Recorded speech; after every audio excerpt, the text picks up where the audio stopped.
Bonjour à tous, bienvenue dans un nouvel. Attends, bonjour à tous, bienvenue dans un. Nouvel épisode Bonjour. de Amine Wave. Ok, alors c'est toi qui vas animer. Juste pour t'aider un peu. Ok, je pose mon fer, on va le faire correctement. Bonjour à tous, bienvenue dans un nouvel épisode de mon podcast.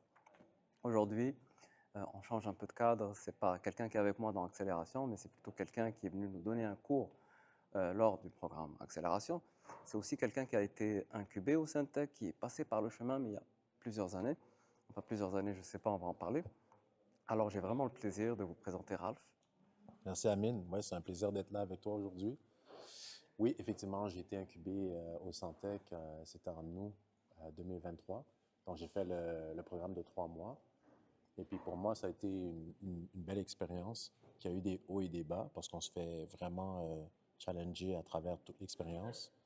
Euh, je te dirais qu'une des plus gros défis, c'était de retourner aux sources, au why. Pourquoi que je monte cette entreprise-là. Retourner à la mission, puis comment la déployer. Donc, ouais, vraiment enchanté d'être ici aujourd'hui. Ralph, présente-toi. OK, ben, je m'appelle Ralph François, je suis entrepreneur, serial entrepreneur. J'ai commencé ma carrière d'entrepreneur très jeune.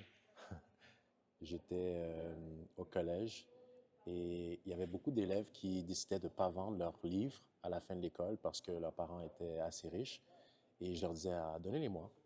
Et je les prenais et je les revendais aux autres élèves de la classe qui étaient plus basse, plus mon âge. J'allais à une école, l'école supérieure. Donc, c'est comme ça que j'ai commencé l'entrepreneuriat, à vendre des livres à d'autres élèves qui en avaient besoin pour l'année qui venait. C'était quel collège? C'était Collège Stanislas, c'est un collège privé. Stanislas, oui, je le connais. Ouais. Et puis, c'est comme ça que j'ai commencé ma carrière d'entrepreneuriat. J'étais très jeune. Je me suis dit, waouh, tu sais, j'aime ça, j'aime la vente, j'aime ça parler aux gens, puis je sais comment les convaincre. Puis, en fait, dès qu'il y a de la valeur pour quelqu'un, ben, ça fait du sens de lui proposer une transaction financière. Donc, Crash Course, tu commences à faire de la vente, t'aimes ça, il y a de l'argent qui rentre, ouais, etc. exact. Et c'est quoi le parcours après ça? Est-ce que quand tu as continué à étudier, est-ce que tu as avancé ou tu as dit non, ça y est, bon, c'est la vente que je veux faire et j'arrête l'école? Ah, j'ai quand même continué à l'école. Je viens quand même d'une famille très traditionnelle, haïtienne. Et c'était super important pour mes parents d'aller à l'école. Pour eux, c'était sine qua non que j'aille à l'université. Fait que j'ai suivi ce parcours-là, malgré que j'y croyais pas trop, pour te dire la vérité, parce que je trouvais pas mon bonheur dans ce processus-là très académique. Mais je l'ai quand même fait. J'ai quand même gradué en économie En économie. avec un mineur marketing à l'Université Concordia. Mais en même temps que j'allais à l'école, je continuais à faire des ventures entrepreneuriales. Donc, j'ai lancé une petite compagnie pendant que j'étais à l'école où on faisait des événements. Donc, on faisait de l'événementiel. On C'était allait dans plus les... des soirées ou C'était un c'était peu quoi? des deux. On faisait des événements qui étaient culturels, comme des shows, des spectacles, hip-hop, on montait ça. Et puis les gens venaient, puis on leur faisait payer pour l'entrée. On a fait aussi des défilés de mode. On a fait des parties. On trouvait ça cool dans ce temps-là. J'étais jeune, puis je trouvais ça vraiment cool d'arriver à mettre tous ces gens-là à la même place et de leur faire sortir tellement de plaisir parce qu'on avait créé un événement qui était tellement spécial, original. Et ça m'apportait beaucoup de plaisir, beaucoup de fun aussi. Donc, j'ai fait ça pendant quelques années. Après ça, j'ai gradué, puis j'ai quitté l'entrepreneuriat pendant un bout. J'ai été travailler pour des boîtes. Des boîtes. On fait tous cette erreur-là. C'est Ouais, formateur, c'est formateur. Tu apprends que c'est exact. peut-être pas pour toi, mais raconte-moi ton parcours. Donc, tu es parti travailler pour des boîtes en économie. C'est En difficile de finance. trouver quelque chose en économie. C'est En ça, c'est en finance. finance. Oui. Ouais, je travaillais en finance. Donc, au début, j'étais dans des boîtes Ok. d'investissement, des boîtes, tout ce qu'on vendait, que ce soit assurance, tous les produits financiers que tu peux imaginer. Donc, j'ai fait ma licence qui me permettait de vendre tous ces produits financiers. Mais j'ai détesté. Pourquoi? Je me suis rendu compte qu'en fait, la majorité de ces produits financiers, ils répondent plutôt aux besoins de l'entreprise plutôt qu'aux besoins des clients. Donc oui, ce sont des outils qui vont permettre d'encapsuler un objectif financier, mais en arrière, ceux qui en bénéficient le plus, ce sont les entreprises. Et je trouvais que c'était pas, puisque nous, on avait des mandats en tant que conseiller, il fallait suivre les mandats et souvent, ça ne répondait pas toujours aux besoins des clients. Donc, ça n'allait pas dans mes valeurs. Et ça pas collé à ma personnalité, mes valeurs. La banque gagne toujours. Exact, exact. Et tu me parles de tes valeurs. Qu'est-ce qui n'a pas accroché? Déjà, l'intégrité, la vérité, un intérêt qui est commun. Donc, que tous les partis gagnent à tout coup. Donc, d'être complètement transparent sur les produits. Les produits, des fois, sont tellement complexes, étaient tellement complexes que c'est très difficile à comprendre, que ce soit pour le conseiller ou pour le client. Donc, par défaut, le client, il se retrouve des fois avec des outils qui ne correspondent pas à ce qu'ils veulent vraiment accomplir. Donc, c'est ça, j'ai des valeurs où je préfère adhérer que ce soit un produit ou un service qui va vraiment apporter de la valeur concrète, donc on peut quantifier, qu'on peut vraiment identifier. Tu veux un win-win à chaque fois. Exact, exact. Tu fais ton expérience, tu es en banque, t'aimes pas ça. Qu'est-ce qui se passe? Ben, je suis quand même resté en vente. Avant de retourner dans l'entrepreneuriat, j'ai quand même eu beaucoup d'expérience parce que je voulais devenir un homme d'affaires. OK. Donc, je suis resté en entreprise, j'ai juste changé d'entreprise. J'ai été plutôt du côté des opérations parce que ça me permettait de comprendre comment gérer une entreprise, c'était quoi les étapes. On pouvait agir que ce soit dans la réduction des coûts ou l'optimisation des ventes, gérer un budget, gérer un PNL. C'était quoi ton parcours? Déjà, tu as fait ça pendant combien de temps et c'est quoi les postes que tu as occupés? Donc, j'ai eu beaucoup de postes de gestion, Uh-huh. souvent reliés aux ventes. Puis, j'ai fait ça quand j'ai quitté l'université. J'ai fait ça à peu près une dizaine d'années. Puis après ça, j'ai bougé aux opérations. Je suis resté quand même 3 à 4 ans aux opérations.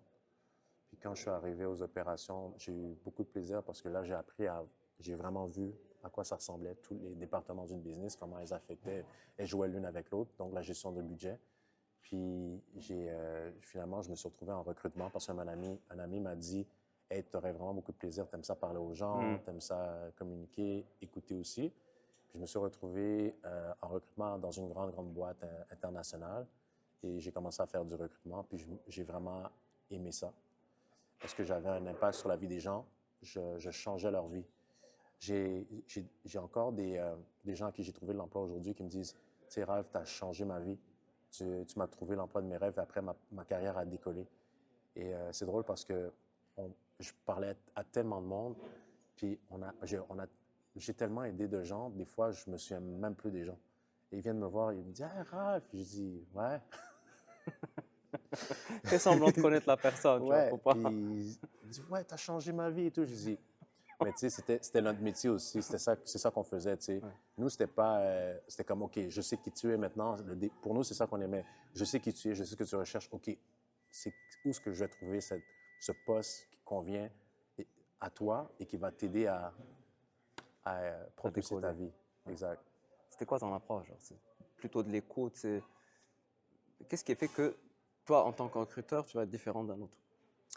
Ben, c'est ça, l'écoute. Après, c'est la recherche. Donc, tu sais, d'avoir des opportunités qui conviennent vraiment aux personnes, s'assurer que les entreprises avec lesquelles on travaille, c'est des entreprises qui sont intègres, qui ont des bons environnements, qui peuvent vraiment répondre aux besoins des gens et ça permet de faire des bons matchs. Je Ouais, comprends. Ça commence avec des livres, puis les soirées avec ouais, le exact, programme d'économie, exact. une expérience en finance, Ouais, puis tu vas vers le recrutement, t'aimes ça, exact. now what? Now what? Ben, je suis resté en recrutement. J'ai parti ma firme de recrutement en 2015. OK. Et donc, j'ai décidé de développer. J'ai été vraiment très chanceux. Dès que j'ai commencé à gagner des contrats. Puis j'ai gagné des contrats avec des grandes entreprises québécoises pour lesquelles, normalement, parce que j'étais tellement petit comme firme, j'étais tout seul, Ouais. j'aurais pas dû gagner, mais je les ai gagnés.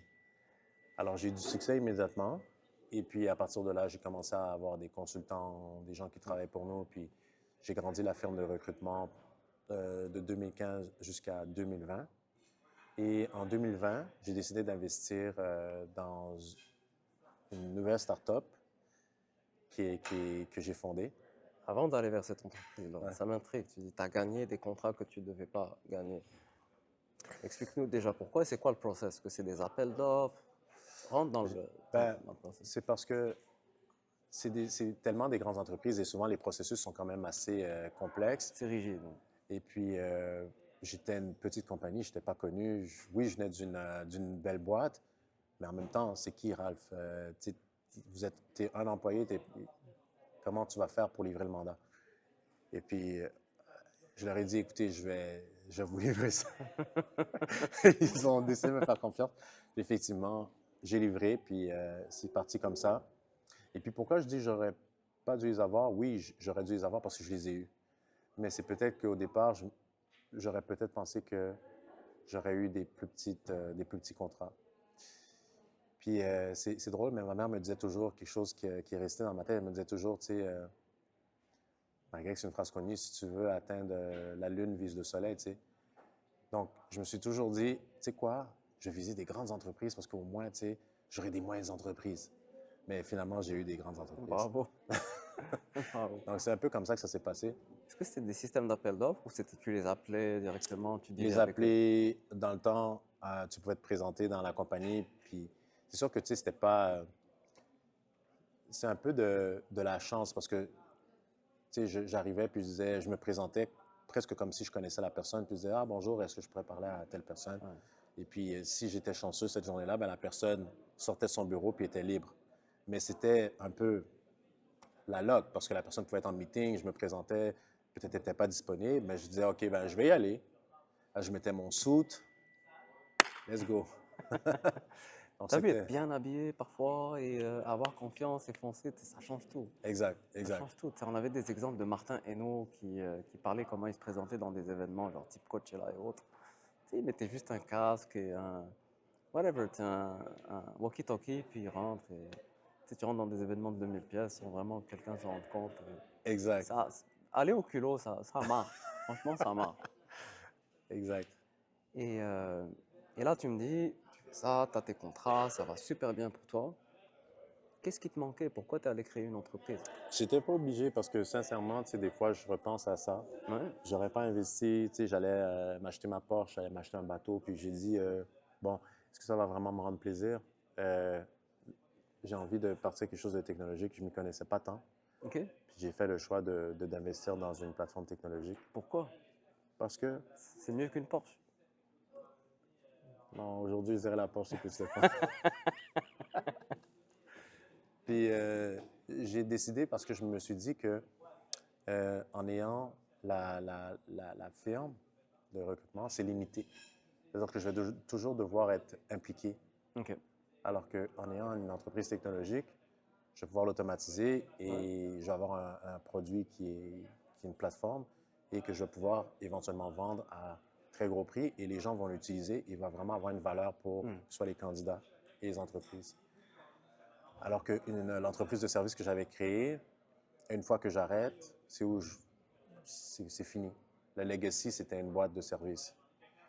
Alors que la plateforme, et ça peut être utilisé pendant 200 ans, amélioré, etc. Et ça croît toujours, tu sais. C'est pour ça. Tu voulais essayer quelque chose de nouveau. Tu dis, ok, Aussi, aussi. du Je voulais apprendre, challenge. Ouais. je voulais apprendre la tech. Je voulais savoir c'était quoi gérer un projet technologique, l'amener à terme. Ça m'intéressait aussi. Donc, je l'ai essayé. J'imagine que tu as dû faire ça aussi, tu sais, pendant ton 10 ans d'expérience dans une grosse boîte. Il y a de la technologie partout. Mais j'avais jamais géré la Ok, technologie. d'accord. Tu le voyais de loin, mais tu l'avais pas. Exact, exact. Donc, j'ai appris sur le tas. C'est très difficile. Ah, je confirme. Moi, c'est mon domaine. Ouais, Si tu viens pas de là, il y a comme des réflexes. C'est comme ce qu'on apprend au Syntec, c'est validation de marché, etc. C'est des exact. principes de business ou même des principes technologiques que si tu connais pas ça, Ouais, tu vas souffrir. exact, Et si tu n'es pas bien entouré, tu vas souffrir. Donc, exact, faire attention avant de commencer de développer ou dépenser l'argent là-dedans. exact. Ça aurait été bien la Porsche, mais t'as encore le temps. T'as encore le temps. C'est clair, c'est T'as clair. encore le J'ai temps. encore le temps. Ouais. T'as encore le temps. Ouais. Et comment tu t'es retrouvé au Syntec? Est-ce que c'était pendant cette période-là? Hmm. Je me suis retrouvé au Santec parce que c'est une organisation qui est vraiment reconnue à travers le monde, un très gros réseau. Et pour moi, c'était de participer à l'aventure pour non seulement agrandir mon réseau, avoir accès à des entrepreneurs d'expérience, avoir accès à des gens qui pouvaient me conseiller sur la meilleure voie à vivre, et aussi parce que le programme accélération permettait d'avoir accès à un programme de propulsion où ce qu'on a de l'accompagnement supplémentaire. Donc, c'est ça la valeur ajoutée pour moi. OK. Et on a fait un nombre record de vues ces derniers temps et je tiens sincèrement à vous remercier de votre engagement et de votre soutien. Toutefois, je vois aussi que la majorité ne sont pas abonnés à ma chaîne. Et je vous demande, s'il vous plaît, de vous abonner tout de suite en bas à ma chaîne. Cela va m'encourager énormément à continuer à faire ce que je fais, c'est-à-dire mettre en avant les entrepreneurs, l'entrepreneuriat et les nouvelles technologies. Merci. Qu'est-ce que ça t'a apporté, je veux dire? Est-ce que ça a correspondu à tes attentes ou au contraire, c'était autre chose? C'était un peu des deux. Ok. C'est-à-dire que à, je m'attendais à ce que, à travers le Santec, j'ai plus de business. Je m'attendais à ça. Mais j'ai réalisé que, en fait, en rentrant dans le Santec, on ne peut pas s'attendre à ça. Ce qu'il faut s'attendre à ce qu'ils vont nous donner, c'est plutôt des réflexes, des méthodologies à suivre. Oui, ils ont accès à un réseau, mais le réseau vient vraiment avec euh, le résultat de ton projet. Donc, plus ta proposition de valeur va être forte ou ton produit va être plus développé, plus tu vas avoir accès au réseau. Donc, c'est sur ça qu'il faut vraiment axer la majorité de son focus. Donc, accélérer ou améliorer la proposition de valeur ou avoir un produit qui répond vraiment aux besoins des clients. Et là, tu peux avoir accès au réseau du Santec de façon Ouais. optimisée. Tu passes par le Syntec, c'est quand même long. Tu vas faire le 3 mois d'accélération, puis tu fais Exact. 2 ans Ouais, de, d'incubation. exact. Qu'est-ce qui s'est passé? Comment tu as vu ton entreprise évoluer pendant ce temps-là? Est-ce que c'est Euh, la même entreprise que tu as ouais, aujourd'hui? ouais, exact. Ok, d'accord. Pour moi, ça a été un parcours qui m'a permis de. Non seulement j'ai continué à monter mon projet, Ouais. mais ce qui est bien avec le Santec, c'est qu'on a aussi des fonds qui sont disponibles. Des fonds. Ouais, Ok. on a accès à une bourse, on a accès à un réseau de professionnels. Et grâce à ces fonds-là, j'ai pu finaliser certains aspects de ma start-up. En fait, quand on a fait la validation de marché à partir de janvier 2024, on a commencé à faire la validation de marché. On s'est rendu compte, après quelques mois de commercialisation, qu'il y avait dans la plateforme, il y avait des ajouts à faire, des éléments à améliorer. Et puis, grâce au fonds de Santec, ben, on a pu financer ces opérations-là en trouvant des fournisseurs qui étaient excellents, mais à des prix raisonnables. On a magasiné les fournisseurs nous-mêmes, mais le financement est venu du Santec, donc ça a été très intéressant. Et puis, une fois qu'on n'est pas encore rendu à cette étape-là, mais nous, on compte terminer pour janvier, pour décembre 2024. Et puis, c'est là qu'on va relancer Santec pour leur dire, là, on a terminé, c'est prêt, les gens adorent, maintenant, introduisez-nous à tout votre réseau. Ok, donc pour ceux qui se frottent les mains, Ouais. parlons chiffres. Tu es allé chercher combien de fonds? En Ou est-ce que... fait, ce qui est pour nous, on avait 10 000, on avait 10 000 qu'on arrêtait, qu'on faisait Santec, quand on faisait l'accélération. À l'époque, c'était 10 000 $ quand tu fais accélération. Ouais, quand tu faisais l'accélération et tu On s'est passais fait carotte. à On n'a rien. propulsion, ouais, ça a changé. Donc, on avait 10 000 qu'on passait de accélération à propulsion. Après, on a un fonds de 25 000 qui vient. Et on a aussi, après ça, tu as tout ce que tu peux aller chercher comme bon d'incubation, etc., etc., etc., tu peux aller chercher parce que, Bon d'incubation, tu parles de quoi? De Paris CNRC? non, Tu parles... ça s'appelle le bon d'incubation. Bon d'incubation. Et tu as aussi un programme qui s'appelle, c'est un bon qui permet qu'une entreprise qui décide de faire affaire avec toi, la moitié de sa facture soit coupée en deux. Il y a le programme primo-adoptant Ouais, où c'est il ça. donne un 75 Exact. 000 $. Exact. Tu mets un 20 000 de in-kind de ton entreprise Exact. et l'entreprise doit mettre un 25 000 $. Exact. Il C'est faut que ça. tu sois relié à un incubateur. Exact. Exemple, Syntec. Exact. Donc, le programme primo-adoptant. Ça, c'est C'est l'autre. excellent, c'est vraiment Ouais, excellent. exact. Il y en a quelques-uns au Syntec qui le font et je le fais personnellement. Et ça aide beaucoup à booster un projet. Exact. Parle-moi maintenant de ta solution. Oui. Oh, OK. Alors, la mission de Real Cruise, c'est valoriser les talents sur les meilleures opportunités. OK. Donc, notre mission est vraiment reliée à notre plateforme. Donc, qu'est-ce qu'elle fait notre plateforme? C'est qu'en fait, qu'elle permet à un candidat de s'inscrire très rapidement sur notre plateforme et de venir valoriser son talent. Donc, en quelques secondes, la personne s'inscrit, on est capable de voir exactement son profil, la culture qu'il recherche, ses compétences, ses skills, euh, tout ce qui est important pour le talent. C'est quoi le salaire qu'il recherche, c'est quoi la localisation de l'emploi, etc., etc. On a 13 points qu'on a conçus. Et la même chose pour le client. Le client, ce qu'il fait, c'est qu'il va s'inscrire sur la plateforme, il va dire, moi, je cherche du talent et voici ce que j'ai besoin que le talent est là. Et on fait un jumelage, un peu comme Tinder, mais beaucoup plus scientifique. Donc, une fois qu'il y a un jumelage, les deux peuvent voir pourquoi ils matchent et ils peuvent prendre une décision qui est beaucoup plus rationnelle. Donc, ils peuvent décider d'arrêter le processus à ce moment-là parce qu'il manque un élément qui est important pour eux, ou ils peuvent continuer le processus et faire une embauche. Tu me disais qu'il y avait des modèles AI qui étaient utilisés pour le jumelage entre clients et employés. Exact. Est-ce que tu peux me parler de cette technologie-là? Oui, en fait, on a eu un fonds, Travail Prompt Innov Mitax, et on a eu un fonds qui a été alloué à Realcruit pour développer un algorithme de jumelage qu'on a développé avec l'Université de Concordia. Ok.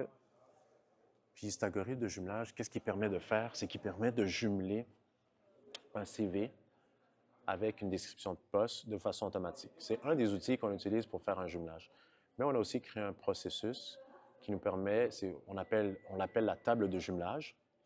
On a créé aussi une table de jumelage qui nous permet euh, de quantifier pourquoi un candidat est un bon match pour un employeur.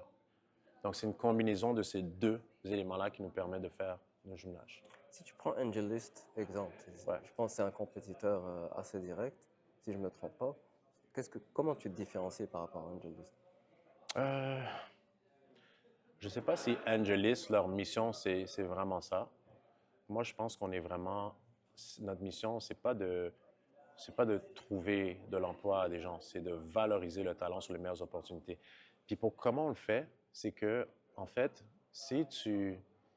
Et Recruit, on pense que c'est pour tout le monde qui est capable d'attendre la meilleure opportunité pour lui. Donc, la meilleure opportunité peut être aujourd'hui, mais peut être dans 2 mois aussi. Donc, c'est un outil qui est passif, proactif. Il est les deux. Donc, tout le monde devrait être sur Recruit.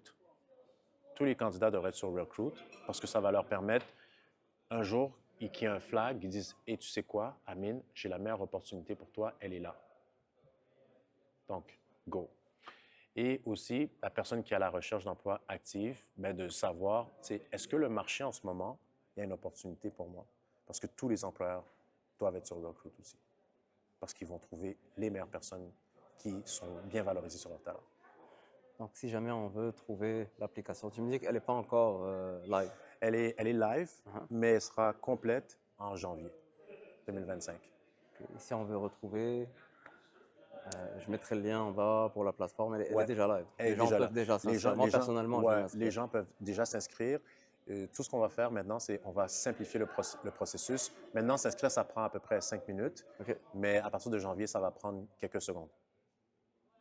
Ouais. parfait. Si vous avez 5 minutes, vous le faites maintenant. Autrement, si vous avez 5 secondes, on va attendre janvier. Bravo. So, what's next for you? Tu as parlé t'as parlé des nouvelles fonctionnalités, etc. Mais de ce que je vois autour de moi ici, les gens vont travailler beaucoup sur une entreprise pour pouvoir la vendre à un moment donné. Toi, de ton côté, tu es en train de développer ta technologie, ça fait un moment que tu travailles là-dessus. Qu'est-ce que tu cherches? Qu'est-ce que... Aujourd'hui, je cherche à terminer l'application, s'assurer qu'elle répond aux besoins des candidats et aux besoins des entreprises, s'assurer qu'elle est vraiment optimisée pour qu'elle réponde vraiment à leurs besoins. Je veux que les candidats voient tellement de valeur à Recruit qu'ils disent « Wow, il faut que je passe par Recruit parce que c'est là qu'il faut être. » Et les employeurs, la même chose. C'est vraiment ça que je veux accomplir. Parce qu'une fois que ça, c'est accompli, tout le reste s'y vient. Parce que tu as parlé tantôt d'un truc et d'une manière, franchement, c'est ça qui m'a touché, c'est la manière dont tu l'as présenté, c'est comment tu t'es planté sur une erreur stratégique qui t'a coûté beaucoup. Ouais. Ça prenait beaucoup d'humilité, beaucoup de, tu sais, d'être en face Ouais. d'entrepreneurs. Je sais, tu sais, qu'on nous apprend à la dure à faire ça, mais j'ai pas vu de coach ou pas forcément de coach, mais quelqu'un qui vient enseigner quelque chose, c'est te dire d'emblée, OK, je me suis planté sur ça, ça m'a coûté cher. Franchement, j'ai apprécié que, que, que tu aies fait ça et j'aimerais bien que tu partages cette expérience parce que ça peut aider un entrepreneur euh, qui a soit peur de l'échec, Ouais. qui pense que c'est une fatalité. Ben, tu sais, partager un échec, c'est sûr qu'aujourd'hui, j'en parle avec beaucoup plus de sérénité et de paix que quand c'est arrivé. Clair. Parce que quand c'est arrivé, c'est le réaliser, c'est un peu plus difficile que ça. Et puis, je suis passé par toutes les étapes. Donc, tristesse, colère, frustration. Puis finalement, tu finis par réaliser que, en fait, si j'aurais fait un petit peu mieux mes devoirs, j'aurais pris une meilleure décision. Et si j'aurais peut-être été par là, quelques entrepreneurs qui sont passés par là, j'aurais pris les meilleures décisions. Et puis, c'était tout simplement que je me suis fait un peu brainwasher par l'idée qu'il faut que je me lance un produit tout de suite. Et en fait, c'est qu'il y a beaucoup d'entreprises qui ont beaucoup de succès, qui ont su combiner les deux. Et moi, j'ai pris la décision de me lancer exclusivement sur le produit, alors que le service allait très bien. Et j'aurais dû continuer à faire les deux en parallèle. Comme ça nous aurait permis d'avoir toujours des fonds pour financer le produit. Ça nous aurait continué à nous donner une certaine liberté. Et aujourd'hui, on se retrouverait dans une situation financière qui est beaucoup plus agréable. Sur le moment, ça semblait être une bonne idée parce que le marché semblait porter vers là. Et ça nous donnait la possibilité de dire, ah ouais, on va pouvoir lever parce que le produit va lever. Et nous, on s'est retrouvés dans un marché où les TI, c'était en pente descendante. Donc, il y avait moins d'intérêt pour passer à travers une plateforme qu'avant. Et ça a été un gros coup dur. Comment on s'est relevé? On s'est dit, OK, qu'est-ce qu'on faisait qui marchait? Retournons à ça. Donc, on est retourné à ce qu'on faisait qui marchait, le service, puis de continuer la plateforme, le temps qu'on puisse relancer, mais tout en gardant une partie service, le temps que ça décolle vraiment. Donc, une autre approche. Dernière question pour toi, mais qui a vraiment pas rapport avec tout ce qu'on a échangé. OK? On a échangé un peu, tu fais de la boxe, je fais de la boxe, je Ouais. côtoie le milieu de la boxe, tu côtoies le milieu de la boxe, mais peut-être qu'on est dans deux environnements différents, on l'a pas vu. Tu as parlé aussi que tu as fait l'école Stanislas, ouais. Stanislas. Et mon coach de boxe enseigne la boxe un peu partout dans ces écoles-là. Et quelque chose d'alarmant se passe en ce moment, avec le problème qu'on a avec les armes à feu à Montréal, les communautés qui ça part dans tous les sens et c'est inquiétant. Donc, si tu aurais un message pour, pour ces étudiants-là ou ces enfants-là, pour les motiver à stay on track et peut-être avoir la Porsche un peu plus loin, Ouais, mais d'une ouais, ouais. manière différente, qu'est-ce que tu aimerais transmettre? Ah ouais, bonne question. Aujourd'hui, Amine, tu sais, oui, j'aurais pu avoir la Porsche et tout, puis c'est vrai que c'est le fun de la Porsche, puis je vais sûrement l'acheter, mais je pense qu'aujourd'hui, je suis vraiment plus focusé à me sentir bien, à être heureux. Parce que, tu sais, par exemple, les émotions, c'est normal, la colère, etc. Puis je peux imaginer un jeune, tu sais, qui est à la recherche d'un emploi, puis qui se dit, tu sais, je préfère, peut-être je devrais aller voler ou je devrais frapper quelqu'un puis prendre sa valise. C'est le chemin, parce qu'on dirait qu'il n'y a pas d'opportunités qui sont disponibles. Donc, je peux voir pourquoi un jeune pourrait, tu sais, dans un accès peut-être de colère qui peut être aussi généré aussi par la consommation d'alcool, de drogue, etc. La pauvreté, le moins d'accès à des services, etc. Il y a tellement de facteurs L'inflation. L'inflation, l'environnement qui est plus difficile. Il y a tellement de facteurs qui jouent sur ces choses qui arrivent à nos jeunes. Je dirais, tu sais, que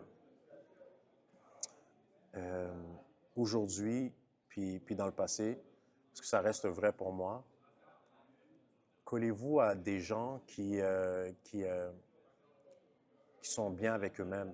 Tu sais, chercher ces gens-là qui sont bien avec eux-mêmes, qui font des choses bien, qui ont des bons automatismes, qui ont des bons...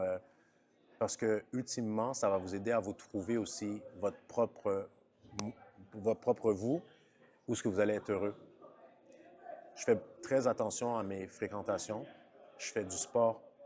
Je prends soin de moi. Je mange bien. Je bois pas. C'est pas pour tout le monde, mais moi, je bois pas. Je fais très attention à ce qui rentre dans mon corps, dans mon âme, etc. Puis ça m'aide. Et je m'entoure de gens excellents, de gens qui s'aiment beaucoup, puis ça m'aide beaucoup à prendre des bonnes décisions. Parce que je reste humain, puis moi aussi, j'ai de la colère. Moi aussi, des fois, j'ai des pensées qui sont vraiment pas bonnes. Mais quand j'ai de la colère ou j'ai de la tristesse ou des choses qui arrivent, ce que je fais, c'est que je prends du recul, puis je me dis, tu sais quoi, ma vie est vraiment excellente, elle est extraordinaire, tu sais. Je suis en santé, je vais bien, ma vie est vraiment excellente. C'est pas si grave ce qui arrive. Donc, c'est ce que je conseillerais aux gens. Ouais.